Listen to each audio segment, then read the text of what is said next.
పరలోకమందున్న మా తండ్రి, మీ చిత్తాన్ని నెరవేర్చడానికి మమ్మల్ని ఈ భూమి మీదకి పంపించారు తండ్రి. మరి మీ చిత్తాన్ని ఎరిగి ఈ భూమి మీద బ్రతుకుటకు మాకు సహాయం చేస్తారని, అలాగే తండ్రి మరి ఈ ఆరాధన కార్యక్రమంలో ఇక్కడ కూడుకున్న మేమందరము మీ మాటలు చొప్పున ఈ భూమి మీద బ్రతకడానికి, మీ మాటలు చొప్పున ఈ భూమి మీద జీవించడానికి మాకు సహాయం చేయమని, మేము వింటున్న మాటలు సమయోచితముగా ఆలోచించుకున్నటకు మాకు శక్తిని బలాన్ని ప్రసాదించమని యేసుక్రీస్తు వారి పరిశుద్ధ నామములో ఈ ప్రార్థన అడిగి వేడుకుంటున్నాం తండ్రి, ఆమేన్. అందరికీ వందనాలండి. ప్రియమైన దేవుని పిల్లారా, మరి ఈ రోజు ఫాదర్స్ డే జరుపుకుంటున్నారు. ప్రపంచవ్యాప్తంగా 52 దేశాలు జరుపుకుంటాయి. అలాగే లాస్ట్ నెలలో మదర్స్ డే జరుపుకున్నారు. మరి ఫాదర్స్ డే యొక్క ఆ ప్రాధాన్యత గురించి మనం ఆలోచించగలిగితే 1910లో మరి సొనోరా స్మార్ట్ డాట్ అనే ఆవిడ దీనికి పునాది వేసినట్టు మనకు తెలుస్తుంది. అంటే ఆమె అమెరికాకు చెందిన మహిళ. ఆమె ఆలోచనకు ప్రతిగా 1910లో ఫాదర్స్ డేని గుర్తించి సుమారు 52 దేశాలు జరుపుకోవడం జరుగుతుంది. ఇంకా మనం ముందుకు వెళ్ళి ఆలోచించినట్లయితే ఇది ఈ నెలలోనే అన్ని దేశాలు జరుపుకోవాలి. ఇటలీలో మార్చి నెలలో జరుపుకుంటారు, ఆగస్టులో కొంతమంది జరుపుకుంటారు. ఎందుకంటే సుమారు మనకి 250 దేశాలు ఉన్నాయి కాబట్టి 250 దేశాల్లో అన్ని దేశాలు ఒకేసారి జరుపుకోరు. ఇంకా మరి దీన్ని తెలుగులో పితృదినోత్సవం అని కూడా అంటారు. ప్రతి సంవత్సరం జూన్ నెల 3వ ఆదివారాన్న జరుపుకుంటారు. 5వ నెల 2వ ఆదివారాన్ని మదర్స్ డే కింద గుర్తించారు. ఈ డైలీ ప్రాధాన్యత గురించి నేను ఇదివరకు మాట్లాడాను. ఒక గుర్తింపు తీసుకురావడానికి, లేదంటే దాన్ని మనుషులందరూ గుర్తు చేసుకోవడానికి, మనుషులు దాన్ని పాటించాలని, ఇలాగా తండ్రుల గౌరవార్థం ఎలాగైతే తల్లిని గౌరవించారో, ప్రకృతిని గౌరవించారో, ఎలాగే ఎవరినైతే గౌరవించారో తండ్రుల గౌరవార్థం అంటే గౌరవించారు. తండ్రిని గౌరవించి ఈ దినాన్ని జరుపుకోవడం దేశాలు 52 దేశాలు ఈ దినాన్ని జరుపుకోవడం జరుగుతుంది. ఎవరి గౌరవార్థం అంటే ఎవరిని గౌరవించి? తండ్రిని గౌరవించి. అంటే తల్లిదండ్రుల్ని గౌరవించి ఈ దినాలు పెట్టడం జరిగింది. వారిని గౌరవిస్తున్నారు. కానీ చెప్పదగిన విషయం ఏంటంటే ఒక్కరోజు మాత్రమే గౌరవించడం జరుగుతుంది. అవునా? ఇదైతే వాస్తవం. ఎందుకంటే ఈ రోజే నాన్నకి గిఫ్ట్ తీసుకెళ్ళిస్తారు, ఈ రోజే నాన్నని సన్మానించడం జరుగుతుంది. మరి చిన్ననాటి నుంచి కని పెంచి పెద్ద చేసిన తర్వాత ఆయన ఒక ప్రయోజకుడు అయిన తర్వాత మరి ఎప్పుడూ గుర్తురాని రోజు ఈ రోజే గుర్తొస్తుంది. ఎందుకంటే ప్రత్యేకించి ఒక దినాన్ని పెట్టారు కాబట్టి. లేదంటే గుర్తుంటుందండి. ఎందుకంటే దేవుడు ఇజ్రాయేలీలకి ఎన్ని చేసినా, ఇజ్రాయేలీల దగ్గర ఎన్ని మహత్కార్యాలు చేసినా, ఇదిగో ఎర్ర సముద్రాన్ని 2 పాయల కింద చేసినా, ఇజ్రాయెల్ ఐగుప్తులో ఎన్నో సూచక్రియలు చేశారు కదా, అన్ని సూచక్రియలు చేసినా న్యాయాధిపతుల కాలం వచ్చేసరికి దేవుణ్ణి ఎరగని జనం పుట్టేశారంట. ఒకసారి ఆ మాట చూడండి. ఒకసారి న్యాయాధిపతుల గ్రంథం 2వ అధ్యాయం 10వ వచనం. న్యాయాధిపతుల గ్రంథం 2వ అధ్యాయం 10వ వచనం. ఆ తరము వారందరూ తమ పితరుల వద్దకు చేర్చబడిరి. వారి తరువాత యెహోవానైనను దేవుడినైనను ఆయన ఇజ్రాయేలీల కొరకు ఏవైతే చేశారో మహత్కార్యాలు, ఆ మహత్కార్యాలను ఎరుగని తరం ఒకటి పుట్టేసిందంట. అంటే ఇలా మారిపోతారా? ఎరుగని తరం ఉండిపోతుందా అంటే ఇలా మర్చిపోతారేమో అని, మరిచిపోయి ఆ బాధ్యతను మర్చిపోతారేమో అని ఇలా కొన్ని దినాలు పెట్టడం కూడా జరిగిందంటే, మనం దినానికి ప్రాధాన్యత ఇవ్వట్లేదు. కానీ ఒక్క రోజుకే పరిమితంగా ఉండిపోవాలా మనం ఆలోచించగలిగితే, తండ్రుల గౌరవాన్ని ఆలోచించింది ఈ లోకం. మనిషి ఆ తండ్రి యొక్క బాధ్యత నెరిగింది, తండ్రిని గుర్తించింది, ఒక దినం పెట్టింది. మరి తండ్రులనిచ్చిన దేవుడు ఒక అతను ఉన్నాడు కదా, తల్లులనిచ్చిన దేవుడు ఒక అతను ఉన్నాడు కదా. మరి దేవుణ్ణి గౌరవించి, మన పాఠం అదే కదండి. ఏం పెట్టుకున్నాం టైటిల్? అవమానంగా మారుతున్నా దేవుని గౌరవం. అవమానంగా మారిపోతుందంట. దేవుని గౌరవాన్ని అవమానపరిచేవారిగా ఉన్నారంట. మరి ఈరోజు ఏమండి, నేను రీసెంట్ గా ఒక వృద్ధాశ్రమానికి, ఇక్కడ సుమారు 150 మంది వృద్ధులు ఉన్నారండి. 150 మంది వృద్ధులు ఉన్నారు. ఈ వృద్ధుల్ని ఒక్కొక్కరిని అడుగుతుంటే వారికి ఆస్తులు ఉన్నాయి, పొలాలు ఉన్నాయి, కొడుకులు ఉన్నారు, కూతుళ్ళు ఉన్నారు. కానీ వారిని ప్రశ్నించే సమయానికి వారు ఎక్కడున్నారు? వృద్ధాశ్రమంలో ఉన్నారు. తల్లిగానే ఉంది, తండ్రిగానే ఉన్నారు. కానీ మేము వెళ్ళింది లేడీస్ వృద్ధాశ్రమానికి వెళ్ళామండి. ఇక్కడ వారిని ప్రశ్న అడిగితే ఏమని సమాధానం చెప్తున్నారు? నాకు కొడుకున్నాడు, కూతురున్నారు, నాకు ఆస్తి ఉంది, నాకు పొలం ఉంది, కానీ నన్ను చూసుకునేవారు లేక నేను ఇక్కడ ఉన్నానయ్యా. నన్ను గుర్తించేవారు లేరు, నన్ను గౌరవించేవారు లేరు. అంతే కదండి, తల్లిని తండ్రిని గౌరవిస్తేనే కదా మీరు ప్రేమించగలరు. అంతేనా? ఇప్పుడు ఏదైనా తల్లికి గౌరవం రావాలి అంటే, తల్లిని ప్రేమించాలి అంటే, తల్లికి ఘనత రావాలి అంటే, ఇదిగో కుమారులైన మనం, తల్లిదండ్రులకు కుమారులుగా ఉన్న మనం వాళ్ళ గౌరవాన్ని నిలబెట్టగలిగితేనే కదా, వాళ్ళని బాగా చూసుకోగలిగితేనే కదా, వారి మాట వినగలిగితేనే కదా, వారిని మన దగ్గర ఉంచుకోగలిగితేనే కదా.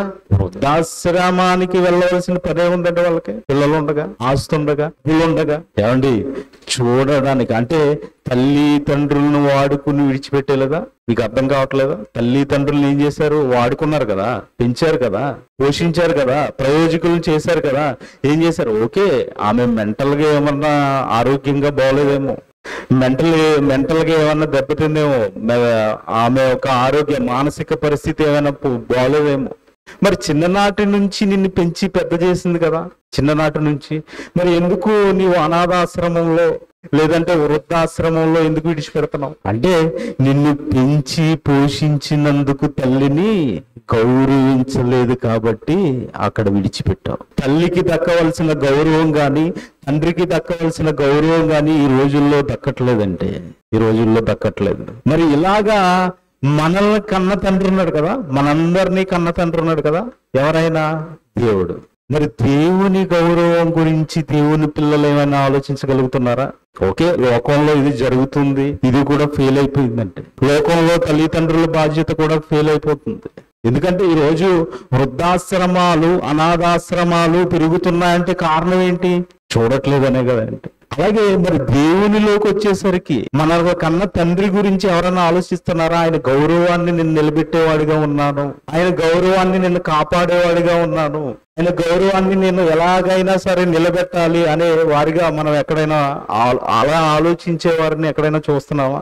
ఈరోజు దేవుని యొక్క గౌరవం, ఆయనకున్న గౌరవం అంటే ఏంటండి? గౌరవం అంటే ఏంటి చెప్పండి? ఒక వ్యక్తిని ప్రేమించటం, ఒక వ్యక్తిని మర్యాదగా పలకరించటం. ఇంగ్లీష్ లో ఏమంటారు? Respect. Give respect and take respect. మీరు గౌరవాన్ని ఇవ్వండి, ఆ గౌరవాన్ని మీరు తీసుకోండి. మరి దేవునికి మనం గౌరవం ఇస్తున్నావా? దేవునికి ఇస్తున్నామా గౌరవం? గౌరవం అంటే ఇంకా సన్మానం అనొచ్చండి, ఆయన గొప్పతనం అనొచ్చు. దేవునికి ఇచ్చే గొప్పతనం, దేవునికి ఇచ్చేసే సన్మానం, దేవునికి ఇచ్చే మర్యాద, ఇవన్నీ ఏంటంటారంటే గౌరవము. అంటే లోకంలో తల్లిదండ్రుల గురించి ఆలోచిస్తే అది చాలా ఫెయిల్ అవుతుందని తెలిసిందండి. చాలా మంది అనాథాశ్రమాలు, వృద్ధాశ్రమాలు ఎందుకు పెరుగుతున్నాయంటే ఇదిగో తల్లిదండ్రులు చూసుకోవటం లేదు కాబట్టి అని మనం చెప్పుకోవచ్చు. ఇంకా సినిమా డైరెక్టర్లు ఉన్నారండి, గౌరవం గురించి ఎన్నో సినిమాలు తీశారు. ఇదిగో కుటుంబ గౌరవం అని, ఆత్మ గౌరవం అని, ఇలా కొన్ని కథలు రాయడం జరిగింది. కానీ దేవుని గౌరవాన్ని గురించి ఎవరు రాయలేదు, ఎవరు పట్టించుకోలేదు. ఈవెన్ ఇజ్రాయేలీలు కూడా, క్రైస్తవులు కూడా అదే కోవలో ఉన్నారని ఈ రోజు మనం తెలుసుకోబోతున్నాం. క్రైస్తవులు కూడా ఇజ్రాయేలీలు ఎలా అయితే ఇదిగో ఆయన గౌరవాన్ని కాపాడుకోలేకపోయారో, ఆయన గౌరవాన్ని ఆలోచించలేకపోయారో, ఇందుకే ఆయనకున్న గౌరవాల గురించి మనం ఆలోచించగలిగితే నిర్గమాకాండం 3వ అధ్యాయం 14వ వచనం, నిర్గమాకాండం 3వ అధ్యాయం 14వ వచనం, దేవుడు చాలా నేను ఉన్నవాడను, నేను ఉన్నానంతే, నేను ఉన్నాను, లేనివాడిని కాదు. ఇదిగో నీకులాగా ఈ లోకములో ఒక తల్లి గర్భం నుంచి వచ్చిన వాడిని కాదు. నేను ఉన్నాను కాబట్టే నిన్ను రప్పించాను, నేను ఉన్నాను కాబట్టే నిన్ను రప్పించాను. అంటే నేను ఉన్నవాడును, లేని వాటిని కూడా ఉన్నవాటిగా చేయగలను నేను, నాకున్న శక్తి అది. యెషయా గ్రంథం 57వ అధ్యాయం 15వ వచనం. యెషయా గ్రంథము 57వ అధ్యాయము 17వ వచనం. మహాగణుడను మహోన్నతుడను పరిశుద్ధుడను నిత్య నివాసి అయి ఉన్నవాడు ఇలాగూ సెలవిచ్చున్నాడు. ఎలాంటి బిరుదులు ఉన్నాయంటే ఇతనికి, ఎలాంటి బిరుదులు ఉన్నాయంటే, ఎలాంటి గౌరవాలు ఉన్నాయంటే ఇతనికి. చదవండి, మళ్ళీ చదవండి. మహాగణుడు మహాగణుడు మహోన్నతుడు పరిశుద్ధుడు నిత్య నివాసి అయిన వాడు, నిత్య నివాసి అయిన వాడు ఇలాగూ సెలవిచ్చుచున్నాడు, నేను మహోన్నతమైన పరిశుద్ధ స్థలములలో నివసించువాడును. ఏమండి, ఈయనకున్న బిరుదులండి, ఈయనకున్న గౌరవం అండి. మహాగణుడు ఎవరికుందండి? ఈరోజు మనుషులకి ఇచ్చి, మనుషులు గౌరవించి ఇచ్చే బిరుదులు ఉన్నాయి కదా. ఏమండి, యేసు క్రీస్తు వారికి దక్కిన గౌరవం ఎవరికైనా దక్కిందా? శకపురుషుడు ఎవరికుందండి? అంటే ఇలాంటి గౌరవం కలిగిన యేసుక్రీస్తు వారిని మనం నమ్ముకున్నాము. ఆయన తండ్రి అయిన దేవుడికి ఉన్న ఈ ఘనత, ఈ యొక్క గౌరవం అన్ని మనం చదువుకుంటున్నాము. ఇంకేమంటున్నారు చూడండి, ఇంకా ఆయనకున్న కొన్ని చెప్పాను చూడండి. మహోన్నతమైన స్థలముల్లో నివసించువాడంట ఆయన, మహోన్నతమైన స్థలముల్లో నివసించేవాడంట. జీవము గల దేవుడైన నిత్య దేవుడు, పరిశుద్ధ దేవుడు, ఆకాశ మహాకాశాలు పట్టజాలని దేవుడు, న్యాయకర్త అయిన దేవుడు, విమోచించగలిగిన దేవుడు, దీనులను ఆదరించే దేవుడు, సర్వాధికారి, సమీపింపరాని తేజస్సు గలవాడు, అక్షయుడు, అదృశ్యుడు, అద్వితీయుడు. ఇవన్నీ ఆయన గౌరవాలండి, ఆయన బిరుదులు ఇవన్నీ. కీర్తనల గ్రంథము 47వ అధ్యాయం 7వ వచనం కూడా చదవండి. కీర్తనల గ్రంథము 47వ అధ్యాయం 7వ వచనం. దేవుడు సర్వభూమికి రాజు అయి ఉన్నాడు, దేవుడు సర్వభూమికి రాజు అయి ఉన్నాడు. ఏమండి, ఆయనకున్న గౌరవాలండి ఇవి. ఊర్లో ఒక సర్పంచ్ని గౌరవిస్తారు కదా, ఊర్లో ఒక మెంబర్ని గౌరవిస్తారు కదా. ఇదిగో ఇతను మెంబరు, ఇదిగో ఇతను సర్పంచ్ అని, ఇదిగో ఇతను ఎమ్మెల్యే అని, ఇతను ముఖ్యమంత్రి అని, ఇతను ఎంపీ అని, ఇతను ప్రధానమంత్రి అని గౌరవిస్తారు కదా. ఇతను ఏమై ఉన్నాడంట? దేవుడు సర్వభూమికి రాజు అయి ఉన్నాడు. ఏది గౌరవం? ఎలా గౌరవించాలి ఆయన్ని? ఆలోచించండి పిల్లరా, ఆలోచించండి. అంటే దేవుణ్ణి గౌరవించాలి. మరి ఈ గౌరవం ఆయనకు దక్కుతుందా? ఇజ్రాయేలీల ద్వారా ఏమైనా ఆయనకి దక్కిందా? ఇజ్రాయేలీల ద్వారా ఆయనకి చాలా జాగ్రత్తగా గమనించండి. ఇప్పుడు మాట్లాడబోయే మాటలన్నీ ఇజ్రాయేలీల గురించి మాత్రమే. ఇప్పుడున్న అన్యుల గురించి నేను మాట్లాడట్లేదు. ఇప్పుడు మాట్లాడబోయే మాటలన్నీ ఇజ్రాయేలీల గురించి మాత్రమే నేను మాట్లాడబోతున్నాను. చూడండి, కీర్తనల గ్రంథము 4వ అధ్యాయము 2వ వచనం. నరులారా, ఎంత కాలము నా గౌరవమును, ఇదిగోండి మన పాఠం ఇదే, ఎంత కాలము నా గౌరవాన్ని అవమానంగా మార్చెదరు? ఎంత కాలం? ఎవరితో మాట్లాడుతున్నారండి ఈ మాటలు? ఇజ్రాయేలీలతోటి. ఎంత కాలము నా గౌరవం ఇప్పటి వరకు చెప్పుకున్నాం కదా. మహాగణుడు, మహోన్నతుడు, పరిశుద్ధుడు, నిత్య నివాసి, జీవము గల దేవుడు, నిత్య దేవుడు, పరిశుద్ధ దేవుడు, ఆకాశ మహాకాశములు పట్టజాలని దేవుడు, న్యాయకర్త అయిన దేవుడు, విమోచించగలిగిన దేవుడు, దీనులను ఆదరించే దేవుడు, సర్వాధికారి, సమీపింపరాని తేజస్సులు గలవాడైన అక్షయుడు, అదృశ్యుడు, అద్వితీయుడు, ఇవన్నీ ఉన్నాయి కదా బిరుదులు ఆయనకి. ఈయన మాట్లాడుతున్నాడండి, ఈయన గౌరవాన్ని ఆలోచించి మాట్లాడుతున్నారు. ఏమని? నా గౌరవమును అవమానముగా ఎంతకాలం ఆయన మార్చేస్తారు. నాకు ఇచ్చే గౌరవాన్ని ఎంతకాలం ఆయన అవమానంగా మార్చేస్తారు. ఎమ్మెల్యేకి ఇస్తున్నారే గౌరవం, ఒక సర్పంచ్కి ఇస్తున్నారే గౌరవం, నీ ఊరిలో ఉన్న ఒక నెంబర్కి ఇస్తున్నారే గౌరవం, దేవునికి ఇవ్వలేరా? వీళ్ళందరినీ ఇచ్చింది దేవుడే కదా. ఎంతకాలం అంటున్నారు చూడండి. మళ్ళీ చదవండి, 4వ అధ్యాయం 2వ వచనం. నరులారా, ఎంత కాలము నా గౌరవమును అవమానమునకు మార్చెదరు? చాలండి, చాలు. ఎంత కాలము అవమానంగా మార్చేస్తారు. ఏమండి, అవమానంగా మార్చారా? అవమానంగా మార్చారా? ఎలా మార్చారు? అవమానంగా ఎలా మార్చారండి? ఇజ్రాయేలీలు దేవుని యొక్క గౌరవాన్ని అవమానంగా మార్చేశారంట.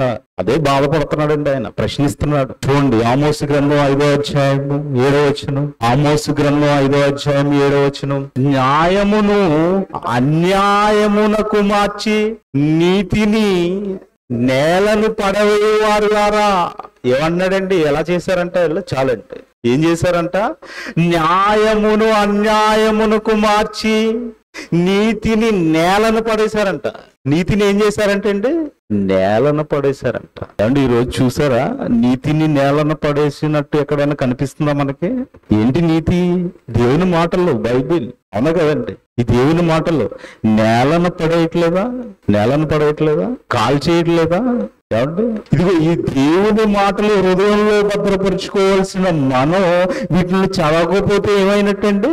నేలను పడేసినట్టే. ఎక్కడ ఉంటుంది అది? ఇంట్లో సెల్ఫ్ లో ఉంటుంది, లేదంటే టేబుల్ మీద ఉంటుంది, లేదంటే బీరువాలో ఉంటుంది. ఎక్కడ ఉండాలి? హృదయంలో ఉండాలి. ఇక్కడ ఎక్కడుంది? ఇప్పుడు ఇదంతా ఎక్కడుంది? నీ బీరువా గానీ, నీ షెల్ఫ్ గానీ, నీ ఇంట్లో ఏదో ఏ వస్తువు అయినా, టేబుల్ గానీ ఎక్కడుంది? భూమి మీద ఉంది. భూమి అంటే ఏంటి? నేల. అంటే మీరు ఏం చేస్తారు? నేలనే విడిచిపెడుతున్నారు. ఇలా చేశారంట. ఆ రోజు కూడా ఇలా చేశారంట. ఆమోసు గ్రంథం 6వ అధ్యాయం 13వ వచనం కూడా చూడండి. ఆమోసు గ్రంథం 6వ అధ్యాయం 13వ వచనం. ఆ న్యాయమును ఘోరమైన అన్యాయముగాను, నీతి ఫలమును ఘోర దుర్మార్గముగాను మార్చితిరి. ఇదిగో న్యాయమైన దేవుడు కదా, న్యాయకర్త కదా ఆయన. ఇదిగో ఆయన న్యాయాన్ని చెప్పాడు కదా. ఆ న్యాయమును ఏం చేశారంట? ఘోరమైన అన్యాయముగాను, నీతి ఫలమును ఘోర దుర్మార్గముగాను మార్చితిరి. మీరు మార్చేశారు. ఏమండి, ఈ రోజు అన్యాయం జరగట్లేదా? సంఘాల్లో అన్యాయం జరగట్లేదా? సంఘాల్లో అవమానాలు జరగట్లేదా? ఇవన్నీ ఎవరికి అవమానం అండి? ఇదిగో నీ సహోదరునికి అవమానం జరుగుతున్నప్పుడు నువ్వు నవ్వుతున్నావా? నీ సహోదరుడు ఇదిగో ఆపదల్లో ఉన్నప్పుడు నువ్వు ఆనందపడుతున్నావా? ఎవరికి అవమానం అండి? దేవునికి. ఇదిగో నీ సహోదరుడి మీద ఏదో అవమానం వచ్చింది కాబట్టి నేను నవ్వేసుకున్నానులే, నేను ఆనందపడ్డాను అనుకుంటున్నావేమో. దేవుణ్ణి అవమానపరుస్తున్నాను. చాలా జాగ్రత్తగా ఉండాలండి ఈ విషయంలో. ఇంకొక మాట చూడండి, వాళ్ళు ఏం చేశారు? కీర్తనల గ్రంథం 106వ అధ్యాయం 20వ వచనం. కీర్తనల గ్రంథము 106వ అధ్యాయము 20వ వచనం. వారు తమ మహిమాస్పదమును గడ్డిమేయి ఎద్దు రూపమునకు మార్చేశారు. తమ మహిమాస్పదం అంటే ఏంటి? తమ మహిమాస్పదం దేవుడు. వాళ్ళకి మహిమగా ఉన్నది ఎవరు? దేవుడు. అంతే కదండి. వాళ్ళు నడిపించింది ఎవరు? దేవుడు. ఇజ్రాయేలీల్ని అరణ్య మార్గములో 40 సంవత్సరములు నడిపించాడండి. చెప్పులు అరగలేదండి, పట్ట మాయలేదండి, ఆహారానికి కొదువు లేదండి. దేవదూతలు తినే మన్నా తినారండి ఇజ్రాయేలీలు. తమ మహిమాస్పదం, తమకు మహిమగా ఉన్న దేవుణ్ణి ఏం చేశారంట? గడ్డిని ఎద్దు రూపానికి మార్చేశారంట.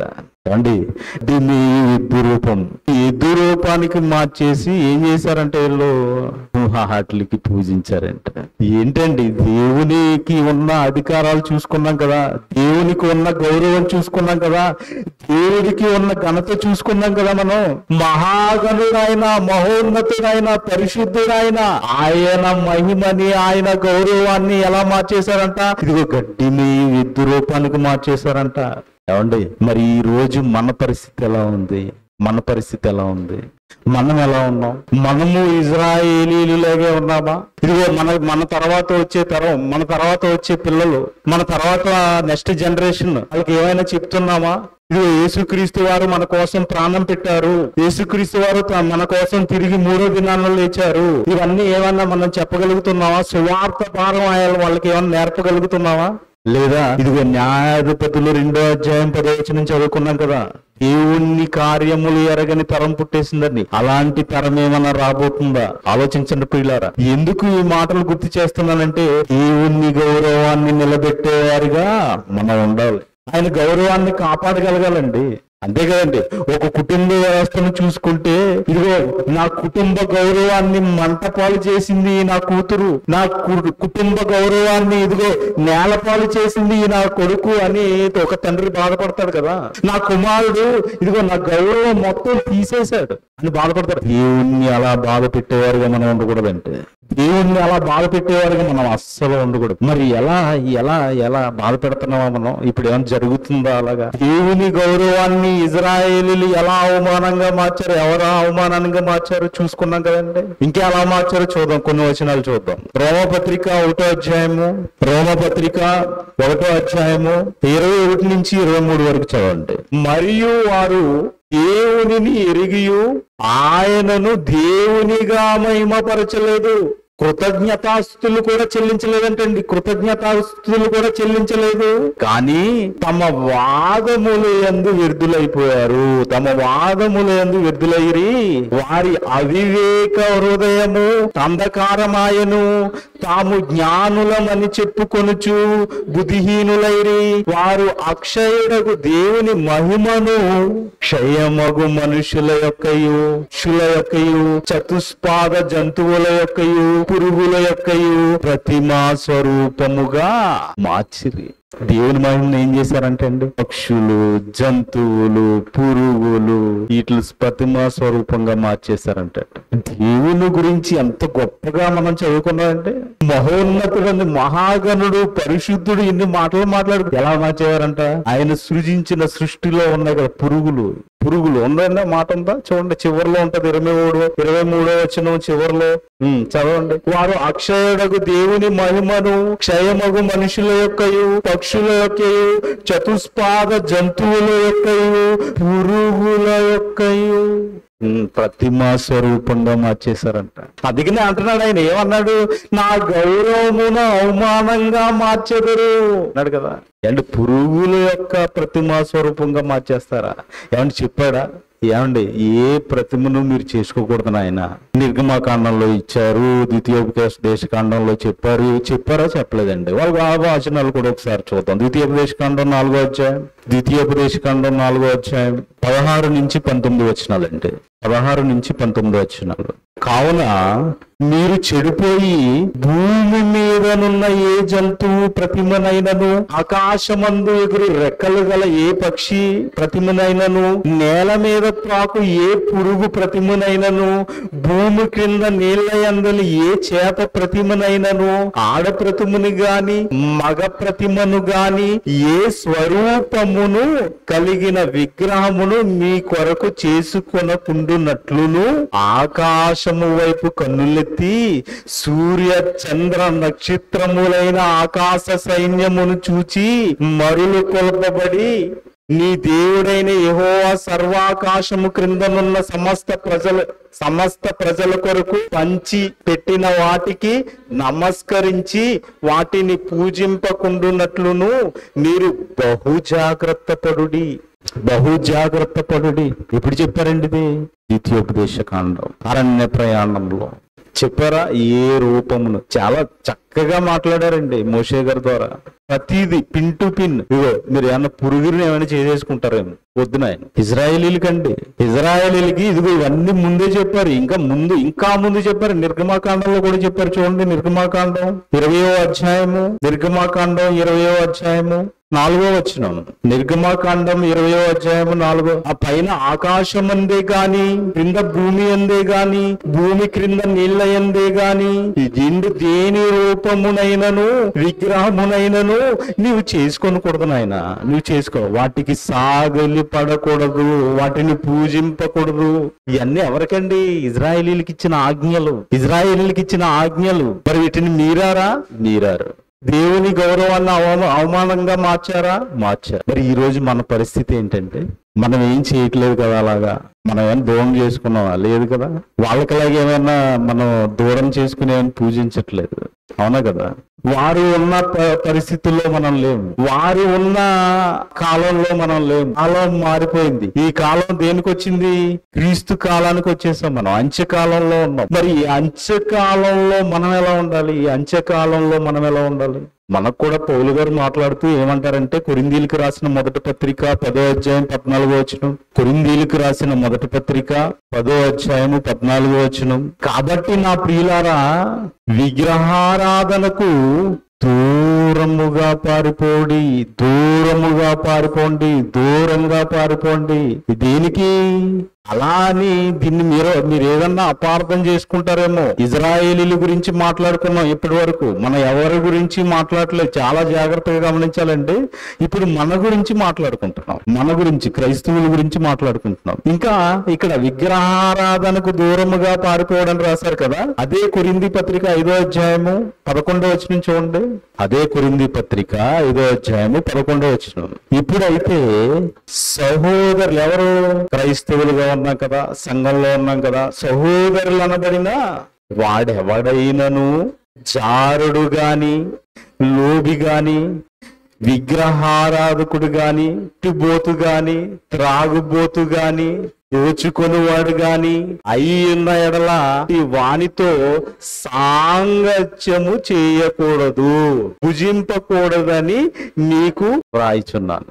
కానీ చాలా జాగ్రత్తగా గమనించండి. ఇక్కడ ఆ మొదటి మాట చూడండి. మొదటి మాట, ఇప్పుడైతే సహోదరుడనబడిన వాడెవడైనను.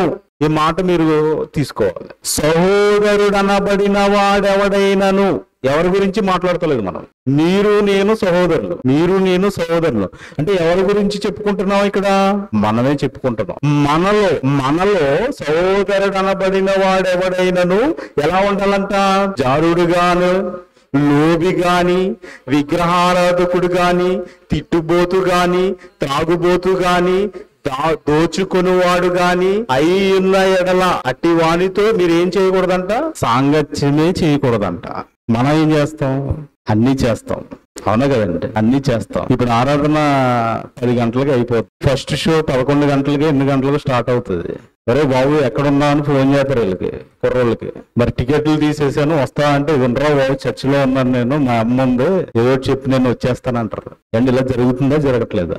జరుగుతుందా? ఇప్పుడు ఏం చేస్తున్నారు వీళ్ళు యవ్వనంలోకి వచ్చారు, బాప్తిజం తీసుకున్నారు, సంఘంలో ఉన్నారు, సంఘ కార్యక్రమాల్లో పాల్గొంటున్నారు. కానీ ఇక్కడ ఏం జరుగుతుందంటే మళ్ళీ వెళ్ళిపోయి ఏం చేస్తున్నారు? వీళ్ళు లోకంలో కలిసిపోతున్నారు. ఇదేనండి చెప్తున్నారు అక్కడ. అదే లోబి అంటున్నాడు, జారుడు గాని అంటే ఏం చేస్తున్నాడు?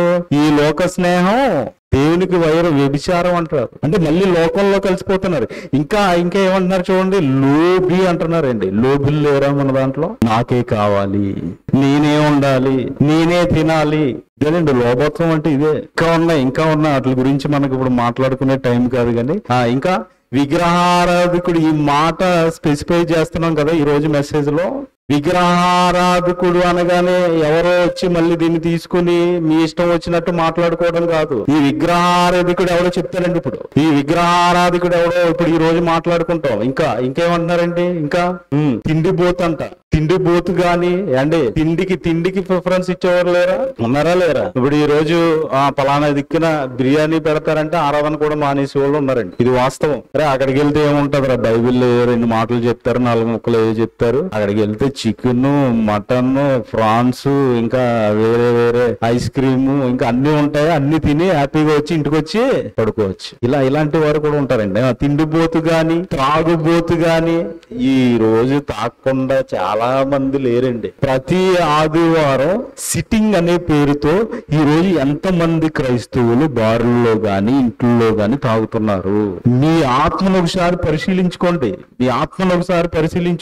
తాగుబోతు గాని, తిట్టుబోతు గాని, తాగుబోతు గాని, దోచుకునేవాడు గాని. ఆదివారం కూడా దోచుకునే వాళ్ళు ఉన్నారండి. అంటే ఇవన్నీ ఎందుకు మాట్లాడుతున్నాం అంటే, ఇదిగో ఇటువంటి వారు ఉన్నారని పౌలు గారు మాట్లాడు. వీళ్ళతో ఏం చేయకూడదంట? మీరు సాంగత్యం చేయకూడదు. ఒకవేళ మీరు ఉన్నారేమో ఆలోచించుకోండి. ఒకవేళ అలాంటి వారితో సాంగత్యం చేసేవారిగా ఉన్నారేమో. లోబితో కూడా చేయకూడదా? ఓకే, మన వాళ్ళ ఫోన్లేండి, వాడు ఏదో అలా ఉన్నాడు, వాడే మారతాడులే. ఎప్పుడు మారుతాడు? వాక్యం వింటున్నాడు కదా, వాక్యం నేర్చుకుంటున్నాడు కదా, పిహెచ్డీలు చేస్తున్నారు కదా, ఎప్పుడు మారుతారు? ఆలోచించండి ప్రియులారా. ఇంకేమంటే వెళ్తూ సాంగత్యం అటు వారితో భుజింపకూడదంట, భోజనానికి కూడా వెళ్ళకూడదంట. అంటే చాలా జాగ్రత్తగా ఆలోచించాలి ప్రియులారా బైబిల్లో. ఇంకా ఏమంటున్నారో చూద్దామండి. ఇంకేమంటే కొరింథీయులు రాసిన పత్రిక, అదే పత్రిక 6వ అధ్యాయం 18వ వచనం, జారత్వమునకు దూరముగా పారిపోడి. జారత్వమునికి ఎలా పారిపోవాలంట? దూరంగా పారిపోవాలంట. ఏమండి, ఈ రోజు చర్చిల్లోనే జారత్వాలు జరుగుతున్నాయి. చర్చిలకి యవనస్తులు వచ్చే కారణాలు మీకు తెలుసా? యవనస్తులను మీరు గమనించగలరా? యవనస్తులను మీరు ఆలోచించగలరా? చివరికి ఏం జరుగుతుందంటే, ఇదిగో అమ్మాయి అబ్బాయి ప్రేమించుకున్నారండి, అందుకని పెళ్లి చేస్తామండి అనే మాట వస్తుంది. చూసారా? ఎందుకు వస్తుందంటే అవసరం ఏముంది? ఏం చేస్తున్నారు? చర్చిలకు వచ్చి వాక్యం మీద దృష్టి తప్పింది. ఎవరి మీదకి వెళ్తుంది? వీళ్ళకి ఒక అమ్మాయి మీదకి వెళ్తుంది, అబ్బాయి మీదకి వెళ్తుంది మనసు. ఎందుకు వెళ్తుంది? జారత్వం చేస్తున్నారు. మోహపు చూపు చూస్తే వ్యభిచారం అంటున్నారు కదా, మోహపు చూపు చూడట్లేదా? అంటే వ్యభిచారం, జారత్వం నుండి దూరంగా పారిపోవడం అంటే జారత్వమే చేయడానికి ప్రయత్నిస్తున్నారు ఈ రోజు. ఆలోచించాలి ప్రియులారా. ఇంకేమంటున్నారు? మనుషులు చేయు ప్రతి పాపము ఎలా ఉందంటమ్మా? దేహమునకు వెలుపులో ఉందంట, కానీ జారత్వం చేయవాడు తన సొంత శరీరానికే పాపం అంట. పాపం అయిపోతుంది అది. జారత్వం కూడా పాపమేనండి, దీనికి దూరంగా ఉండాలి. ఇంకొక మాట చూడండి, ఇంకొక మాట, మీ దేహము దేవుని వలన మీకు అనుగ్రహింపబడి మీలో ఉన్న పరిశుద్ధాత్మక ఆలయమై ఉన్నాడంట. మీలో ఉన్న పరిశుద్ధాత్మక ఆలయమై ఉన్నారంట. అంటే ఇప్పుడు మీరు ఎంత జాగ్రత్తగా కాపాడుకోవాలి మీ దేహాన్ని, మీ కన్నులని, మీ చెవులని ఎంత జాగ్రత్తగా కాపాడుకోవాలో చూడండి. పరిశుద్ధాత్మక ఆలయమై ఉన్నారు మీరు. అంటే ఇవన్నీ మాటలు చూసుకుంటే జారత్వం నుంచి దూరంగా పారిపోండి, విగ్రహం నుంచి దూరంగా ఏంటి విగ్రహం? మనం కొత్త నిబంధనలోకి వచ్చేసాం కదా, మరి కొత్త నిబంధనలో అడుగు పెట్టాం కదా, యేసుక్రీస్తు వారిని నమ్ముకున్నాం కదా, యేసుక్రీస్తు వారిని విశ్వసిస్తున్నాం కదా. మరి ఏంటి ఆ రోజుల్లాగా మనం ఏమి దూడ చేసుకున్నట్టేం లేదే అక్కడ పరిస్థితి. ఏమన్నా ఇప్పుడు మనం ఏదన్నా ఒక విగ్రహాన్ని పూజించినట్టేమీ లేదే. వాక్యమే చదువుకుంటున్నాం కదా, వాక్యమే నేర్చుకుంటాక వస్తున్నాం కదా, ప్రతి ఆదివారం వాక్యాన్నే వింటున్నాం కదా ప్రతిరోజు. మరి ఏంటి ఇది? ఎందుకు ఇలా మాట్లాడుతున్నారు పౌలు గారు అని మనం ఆలోచించగలిగితే, కొలస్సీలకు రాసిన పత్రికలో చెప్తారు చూడండి. కొలస్సీలకు రాసిన పత్రిక 3వ అధ్యాయము, 3వ అధ్యాయము 5వ వచనం. కావున భూమి మీద ఉన్న మీ అవయవములను అనగా జారత్వమును, ఇక్కడ కూడా మాట్లాడుతున్నారు చూసారా? భూమి మీద ఉన్న మీ అవయవములు. మన అవయవాలు ఎవరికి ఆలయంగా ఉన్నాయి? దేవుని. భూమి మీద ఉన్న మీ అవయవములను, ఈ అవయవాలు ఏంటంట? జారత్వమును, అపవిత్రతను, కామతురతను, దురాశను, విగ్రహారాధన అయినా ఏంటండి? ఇప్పుడు విగ్రహారాధన అయినా ధనాపేక్ష. దేన్ని చంపివేయాలంట? ఇప్పుడు ధనాపేక్ష అంటే ఏంటి? విగ్రహారాధన. ఆ రోజుల్లో వాళ్ళు దోణ చేసుకున్నారేమో, ఈ రోజుల్లో నువ్వు దేన్ని చేసుకున్నావు? ధనముని చేసుకున్నావు, ధనాన్ని చేసుకున్నావు, ధనాన్ని పూజిస్తున్నావు, ధనం కోసం పాటలు పడుతున్నావు. అందరికంటే నాకే ఎక్కువ ఉండాలి, అందరిలో నేనే గొప్పగా ఉండాలి. దేవుని మహిమని ఎలా మార్చేస్తున్నాం మనం? ఇదిగో ధనాపేక్ష అనే విగ్రహారాధనతో ఎలా మార్చేస్తున్నాం? అవమానంగా మార్చేస్తున్నామండి, అవమానంగా మార్చేస్తున్నాం. ఇంకొక మాట చూస్తారా? ఇంకొక మాట, అదే కొరింథీయులకు రాసిన మొదటి పత్రిక 10వ అధ్యాయము 7వ వచనం. కొరింథీయులకు రాసిన జనులు ఇనుటకును తాగుటకును కూర్చుండి ఆడుటకు లేచిరి అని వ్రాయబడినట్లు వారిలో కొందరి వలె మీరును విగ్రహారాధకులై. అంటే ఇప్పుడు తినటం తాగటం కూడా ఏమంటే, తినటం తాగటం కూడా ఏంటంట? విగ్రహ. ఈ రోజు శరీరానికి తిండి అంటే ఆరోగ్యకరమైన తిండి తినట్లేదు మనిషి, తెలుసా? ఆరోగ్యకరమైన తిండి తినట్లేదు. అన్నం తిన్న తర్వాత అండి కైని వేయకపోతే నా మనసు ఏదో అయిపోద్దండి, తలకాయ పోటు వచ్చేద్దండి అంటాడు. ఏంటది? విగ్రహం. నువ్వు తినే కైని గుట్కాలు ఇవన్నీ ఉన్నాయి కదా, విగ్రహం అది. అది లేకపోతే నువ్వు చనిపోవాలనిపిస్తుంది కదా, అది లేకపోతే నీకు తలకాయ పోటు వచ్చేస్తుంది కదా, అది లేకపోతే నీకు నీ మైండ్ అంతా ఖరాబ్ అయిపోయినట్టు అనిపిస్తుంది కదా, విగ్రహం అది. నువ్వు ఒక ట్రాన్స్ లో ఉన్నావు, ట్రాన్స్ లోకి వెళ్ళిపోయావు నువ్వు. ఏమంటే జనులు తినుటకు కూర్చుండి ఏం చేస్తారంట? తినుటకు కూర్చున్నాడంట. తినటం ఏంటి? ఏం తింటున్నాడు?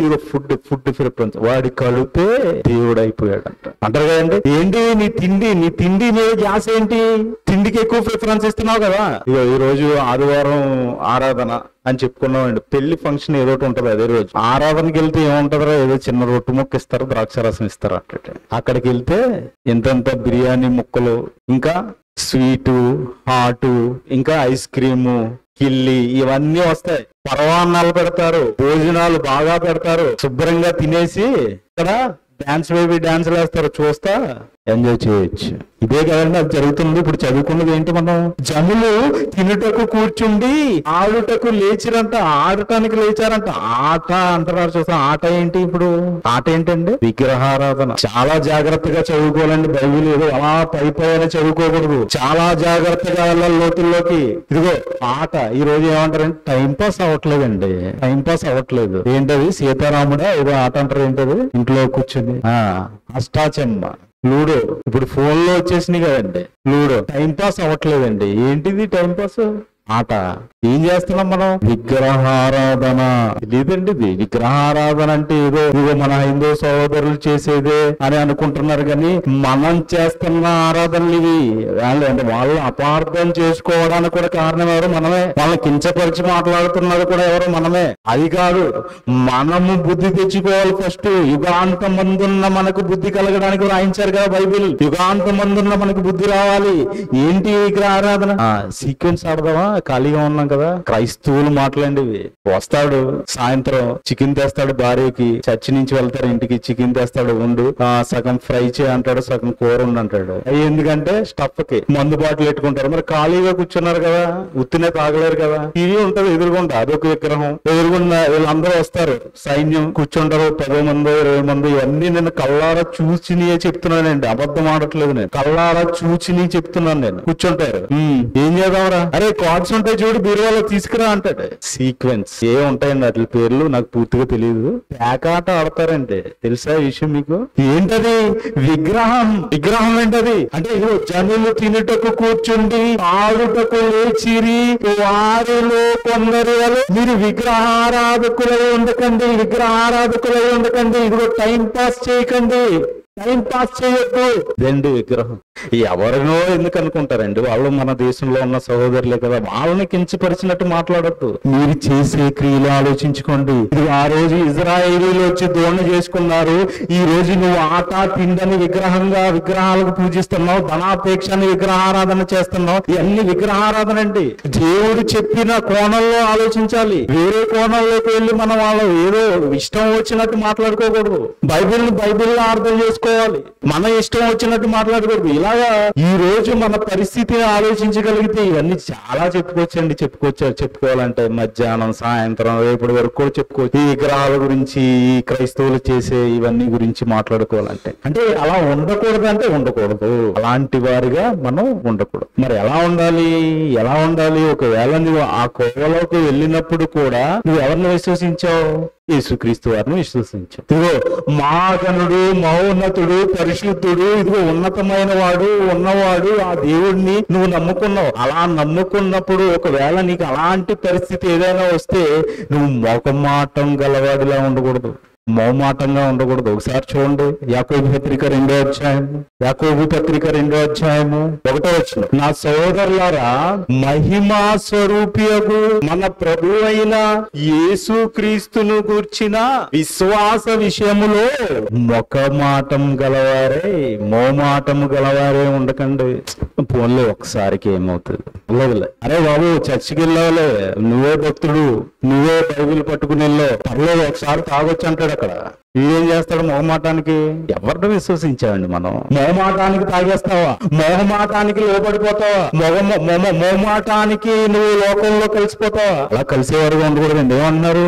మన ప్రభు అయిన యేసుక్రీస్తును గూర్చిన విశ్వాస విషయములో మోమాటము గలవారై ఉండొద్దు అంటున్నాడండి. ఉండమంటున్నాడా? నువ్వెందుకు మోమాట పడుతున్నావు? ఆలోచించండి పిల్లలు. ఇంకా ఎఫ్ఎసీ పత్రిక 5వ అధ్యాయము 5వ వచనం, ఎఫ్సి పత్రిక 5వ అధ్యాయం 5వ వచనం ఇందాక చదువుకున్నాం కదంటే, వ్యభిచారి అయినను పవిత్రుడైనను విగ్రహారాధికుడై ఉన్న, విగ్రహారాధన అంటే వేరేగా ఆలోచించుకోకుండా ఇప్పటి వరకు మనం చెప్పుకున్నాం కదా, తిండి, త్రాగుబోతులు, ఇంకా ఇంకా ఏం చెప్పుకున్నాం, ధనాపేక్ష గలవారు, వీళ్ళందరూ విగ్రహారాధికులే. విగ్రహారాధికుడై ఉన్న లోబి అయినను క్రీస్తు యొక్క దేవుని యొక్క రాజ్యమునకు హక్కుదారుడు కాడను సంగతి మీకు నిశ్చయముగా తెలియను. ఎలా తెలుస్తుంది అంటుంది? మీకు నిశ్చయముగా తెలియను. వ్యభిచారి అయినను అపవిత్రుడైనను విగ్రహారాధికుడు అయి ఉన్న లోబి అయినను క్రీస్తు యొక్కయు దేవుని యొక్కయు రాజ్యమునకు హక్కుదారుడు కాడు. నువ్వు రాజ్యంలో ప్రవేశించలేవు అండి. ఈ క్వాలిటీస్ లో మనకి ఏ క్వాలిటీ ఉన్నా గానీ దేవుని రాజ్యంలో ప్రవేశించలేం. ఎన్ని మానుకోవాలో చూసారా క్రైస్తవ జీవితంలోకి వచ్చేసాయండి. మనం క్రైస్తవుడిగా బ్రతుకుతున్నామంటే, క్రైస్తవుడిగా ఇదిగో ఏదో ఎవరిలో కించపరిచినట్టు మాట్లాడడం కాదు, నాకు నేను బాగున్నానా, నాకు నేను దేవునికి చెంతకు వెళ్ళిపోగలదనా, నేను దేవుని చెంతకు చేరగలను. ఎలా ఆలోచించండి సహోదరులారా, ఇదిగో మహిమా స్వరూపియగు మన ప్రభు అయిన యేసుక్రీస్తు వారు ఉన్నారు కదా, ఆయన వస్తాడు, ఇప్పుడు రాబోతున్నాడు. ఆయన వచ్చి మనల్ని తీసుకువెళ్ళాలి. అలా తీసుకువెళ్ళేటప్పుడు ఆయన కూడా ఉండగలిగే వారిలా ఉండాలి. మనం అలా దేవుణ్ణి గౌరవించాలండి, అలా దేవుని గౌరవాన్ని కాపాడాలి. ఎందుకంటే నరులారా తిరిగి వచ్చేయండి. మరి ఆయన గౌరవాన్ని కాపాడేవారుగా తిరిగి వెళ్ళగలుగుతామా? ఆయన గౌరవాన్ని ఇదిగో ఈ భూమి మీద నిరూపించగలుగుతామా?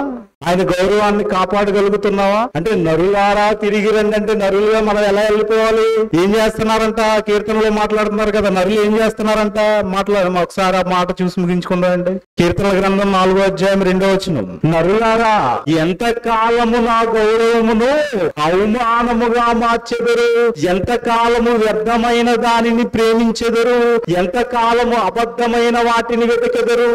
వీటిని వెతుక్కుంటారండి. నాయన నా దగ్గరికి వచ్చేయండి, నా దగ్గరికి రండి, నా దగ్గర పరిశుద్ధంగా ఉండండి, ఇదిగో పరిశుద్ధంగా భూమి మీద బ్రతికి నా గౌరవాన్ని నిలబెట్టండి, అబద్ధం ఆడొద్దు, వ్యభిచరించవద్దు, నీతి న్యాయాలతో బ్రతకండి. ఇదేనండి ఆయన గౌరవాన్ని కాపాడడం అంటే. ఆయన గౌరవాన్ని కాపాడడం అంటే ఏంటి? ఇదే నీతి న్యాయంగా ఉండాలి, పరిశుద్ధంగా ఉండాలి, అబద్ధం ఆడకూడదు. ఈ రోజు మాట్లాడితే అబద్ధాలంటే, మాట్లాడితే అబద్ధం. దేనికి అవసరం ఏంటి? ఉన్నది చెప్పండి, లేనిది ఎందుకు పలుకుతున్నారు? అవసరం ఏంటి? దేవుడు చూస్తున్నాడు కదా, పైనుంచి దేవుడు వింటున్నాడు కదా మన మాటలు. ఇలా ఉండకూడదండి. మనం ఎలా ఉండాలంట? దేవుని గౌరవాన్ని నిలబెట్టేవారుగా ఉండాలి, పరిశుద్ధంగా ఉండాలి, న్యాయంగా ఉండాలి. ఇదిగో దేవుని నరులారా తిరిగి రండి అన్నాడు కదా, ఆయన్ని గౌరవాన్ని భూమి మీద నిలబెట్టి ఆయన దగ్గరకు తిరిగి వెళ్ళేవారుగా ఉండాలి. అలా ఉండాలని కోరుకుంటూ ఈ నా మాటలు ముగిస్తున్నానండి. ప్రార్థన చేసుకుందాం. పరలోకమందున్న మా తండ్రి, మరి మీకున్న గౌరవాన్ని గురించి, మరి మీ గౌరవాన్ని నిలబెట్టేవారుగా ఈ భూమి మీద మీరు నిలబడాలని, ఈ భూమి మీద మేము బ్రతకాలని మరి మీ మాటల ద్వారా మాకు సెలవు ఇచ్చారు తండ్రి. మరి అలా ఉండగలుగుటకు మాకు శక్తిని బలాన్ని దయచేసి మీ యొక్క మార్గంలో మీ కుమారుని ద్వారా మీ చెంతకు చేరే భాగ్యాన్ని మాకు ప్రసాదిస్తారని, విన్న వాక్యాన్ని నిష్ప్రయోజనం చేయకుండా మా హృదయాల్లో భద్రపరుచుకుని మీ మాటల ప్రకారం మీ చెంతకు చేరే భాగ్యాన్ని మాకు అనుగ్రహిస్తారని కోరుకుంటూ మీ ప్రియ కుమారుడైన యేసుక్రీస్తు వారి పరిశుద్ధ నామంలో ప్రార్థన అడిగి వేడుకుంటున్నాను తండ్రి. ఆమేన్. అందరికీ వందనాలండి.